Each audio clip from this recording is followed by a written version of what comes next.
मैं पहले भी आया था यहाँ पे और आपके पास भगवान से हाजिरी भर के आप बेटा स्पीकर बंद करा दो। तो यहाँ कह के आए थे कि हम दोबारा उस वक्त आएंगे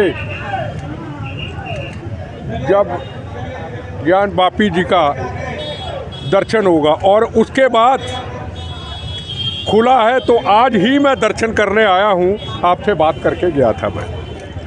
अब कई और ऐसी चीज़ें बता रहे हैं कि अंदर और भी कई हमारे ज्योतिर्लिंग हैं,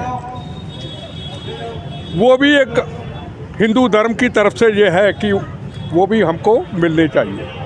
मैं सबसे बड़ी बात जो कहूँगा कि सबसे बड़ी बात कहूँगा, अगर राम जन्मभूमि का निर्माण हो गया और मुसलमान भाइयों का शुक्रिया कि किसी ने सुप्रीम कोर्ट के फैसले के बाद कोई विरोध नहीं किया, सेकुलरिज्म की बहुत बड़ी मिसाल बनी, और आज भी एक सेकुलरिज्म की मिसाल बने। और मुस्लिम समाज के मेरे भाई सामने आके करके कहे अगला मथुरा और काशी जो ज्ञान वापी में कुछ और अंदर ऐसे स्थान हैं भगवान के, उनको भी खोल दिया जाए। यह दुनिया के अंदर सेकुलरिज्म का सबसे बड़ा सबूत होगा। और पाकिस्तान जो दुश्मन देश, जो रोज़ कोई ना कोई शरारत, कश्मीर के बाद कभी किसान आंदोलन में बीच में लोग घुसेड़ देता है, कहीं कुछ कर देता है, करारी चपेट बजेगी कि ये देश, ये भारत, ये हिंदू मुसलमान सिख ईसाइयों का देश है। कोई भी बाहर की शक्तियाँ कितना भी जोर लगा ले, पर जब हिंदुस्तान एक है, कोई उसका फ़र्क नहीं पड़ सकता। राम जन्मभूमि की मिसाल आपके सामने आज और ये रिज़ल्ट मिला, और मैं उम्मीद करता हूँ आज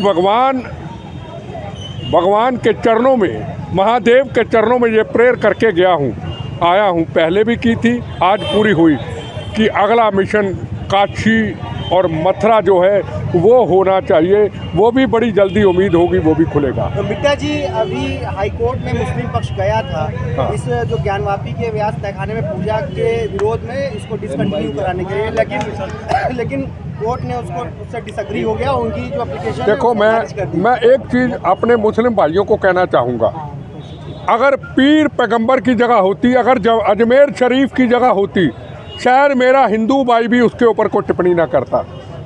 ये बाबर, ये औरंगजेब, ये जालिम, ये मानवता को मारने वाले, ये गुरु नानक देव जी महाराज को जेल में डालने वाले, ये औरंगजेब गुरु गोविंद सिंह जी के साहबजादों को नींव में चनवाने वाले, ये हमारे गुरुओं पे जुल्म करने वाले, ऐसे जालिमों के साथ अगर मेरा मुसलमान भाई खड़ा होता है तो फिर इतिहास के क्या खूनी पन्नों को खोलना चाहते? वो जालिम थे, आज के मुसलमान भाइयों को नहीं कहना चाहता। बाबर, औरंगजेब एक जालिम थे जिन्होंने जुल्म किया, जिन्होंने गुरु गोविंद सिंह जी के 4 साहिबजादों पे जुल्म किया, जिन्होंने पंजाब के अंदर जुल्मों की हदें पार कर दी, जिन्होंने गुरु तेग बहादुर हिंद की चादर लाल किला में शीश निछावर किया मानवता के लिए, राष्ट्र के लिए। तो आज मेरे मुसलमान भाई आगे आए, जैसे राम जन्मभूमि पे मुसलमान भाई आगे आए, मंदिर में गए, मत्था टेका, सेकुलरिज्म का सबूत गया। हाँ, इस बात के लिए मैं क्षमा मांगता हूँ हिंदुस्तान के लोगों से। हमारे के पंजाब के अंदर सिख भाइयों ने विरोध किया राम जन्मभूमि के जाने के लिए, सिख वहाँ ना जाए, पर मुसलमान भाई गया। तो आज जो भी कोर्ट कचहरी में मेरे मुसलमान भाई जा रहे हैं, मैं उनको कहूँगा, हाथ जोड़ करके कहूँगा कि सेकुलरिज्म का सबूत दें। फैसला भगवान महावीर जी, भगवान महादेव की, हनुमान जी की कृपा से, राम जी की कृपा से फिर फैसला आएगा। जो सच है वो हिंदू धर्म के लिए आएगा। तो सेकुलरिज्म का सबूत है। मैं तो यही कहना चाहूँगा। यूपी में किसान आंदोलन है क्या? बिहार में किसान आंदोलन है क्या? गुजरात में किसान आंदोलन है क्या? मध्य प्रदेश में किसान आंदोलन है क्या? कर्नाटका में किसान आंदोलन है? पूरे देश में कहीं किसान आंदोलन नहीं। सवाल सबसे बड़ा यह है कि इलेक्शन सिर पे और किसान आंदोलन और खालिस्तान के नारे लगाए जाते हैं, और हिंदुस्तान के वो प्रधानमंत्री जो इस राष्ट्र को विश्व गुरु की तरफ ले जाना चाहते हैं, उनको मारने की धमकी देते हैं। नहीं, उनको मारने की धमकी देते हैं। क्या इंदिरा गांधी को इन्होंने शहीद नहीं किया? क्या पंजाब के चीफ मिनिस्टर को शहीद नहीं किया? क्या पंजाब के अंदर, मैं किसानों की बात नहीं कर रहा हूँ, पर किसान आंदोलन में घुस करके आतंकवादियों की मदद करने वाले, खालिस्तान के नारे लगाने वाले, क्या पंजाब के अंदर 36,000 बेगुनाहों का कत्लेआम नहीं किया? क्या 19,000 हिंदू भाइयों का कत्लेआम नहीं किया? क्या अभी भी खून के प्यासे हैं?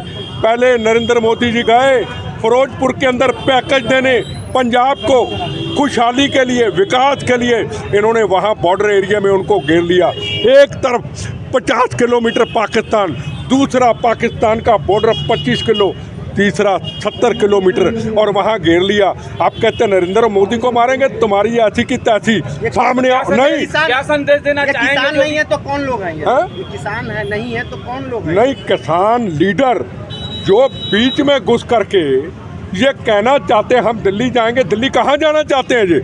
जब सेंटर के मंत्री उनके पास आ रहे हैं, जब दिल्ली के अंदर वार्ता थी विज्ञान भवन में, मेरी Z+ सुरक्षा, मेरी 20 बार चेकिंग होगी, किसानों का लाल कारपेट से स्वागत हो रहा है। क्या दिल्ली के में आके दिल्ली को जैसे लाल किला में दहलाया गया, दिल्ली पुलिस के जवानों को रोदा गया, क्या PM हाउस घेरना चाहते हैं? कल को पाकिस्तान ISI की तरफ से को RDX को गोला बारूद लेके अगर PM हाउस राष्ट्रपति की तरफ चले जाए, उसकी जिम्मेदारी कौन लेगा? क्या किसान लीडर लेंगे? तो किसान लीडर कौन है? खालिस्तानी सपोर्टर हैं? कौन है ये लोग? देखो, किसान लीडर उनकी मैं बात नहीं कर रहा, पर बीच में घुसते उसकी जिम्मेदारी किसकी है? अगर मैं दिल्ली में रैलियां करता रहा तो मेरी जिम्मेदारी है। मैं लोगों को कल लेके आया हूँ, लाल किला में तिरंगे झंडे का अपमान हुआ, कौन जिम्मेदार है? किसान लीडरों के हाथ से आंदोलन चला गया।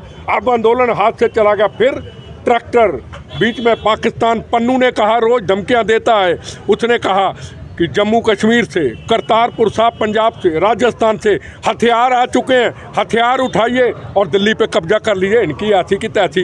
इन्होंने हिंदुस्तान धर्मशाला समझ रखा है क्या? अब इसका क्या हल निकलेगा, आप ही बताइए। कोई हल नहीं। देखो दो बातें, हल नरेंद्र मोदी जी किसानों के खिलाफ नहीं है। पूरे देश के अंदर अगर किसान आंदोलन कोई है तो ठीक है, पर धमकी रोज देना, रोज थ्रेट करना कि प्रधानमंत्री जी जब बात मानो नहीं तो हम आपको मार देंगे, ये भारत है, ये आज का भारत है। ये बात हिंदुस्तान का कोई भी व्यक्ति बर्दाश्त नहीं करेगा। जो भी इस तरह की बातें कर रहे हैं, प्रधानमंत्री को मार देंगे, उनको आप क्या चेतना देना चाहते हैं? क्या उनको बताना चाहेंगे? अरे उनको कहना, उनको एक ही बात कहना चाहूँगा, पहले भी पंजाब के अंदर कहते थे, अगर यूपी के, बिहार के, गुजरात के, यहाँ पूरे हिंदुस्तान के हिंदू समाज को यहाँ से जाना पड़ेगा, नहीं तो गोलियां मारेंगे। मैंने कहा था, अरे खालिस्तानियों, पहली गोली लगेगी बिट्टे का सीना पार करेगी, फिर मेरे गुजराती यूपी भाई के पास लगेगी। इनकी ऐसी की तैसी ये रोज जो कहते हैं ना भैये भैये, इनको भैये नहीं, ये गुजरात, ये बिहार, ये यूपी, पूर्वांचल, उनकी इज्जत करना सीखो। हमें किसी ने कहा हो सिखा, किसी ने कहा, हर आदमी कहता सरदार जी। अगर यूपी का, बिहार का जिस तरीके से गलत भाषा का प्रयोग करते हो, ये बर्दाश्त नहीं होगा।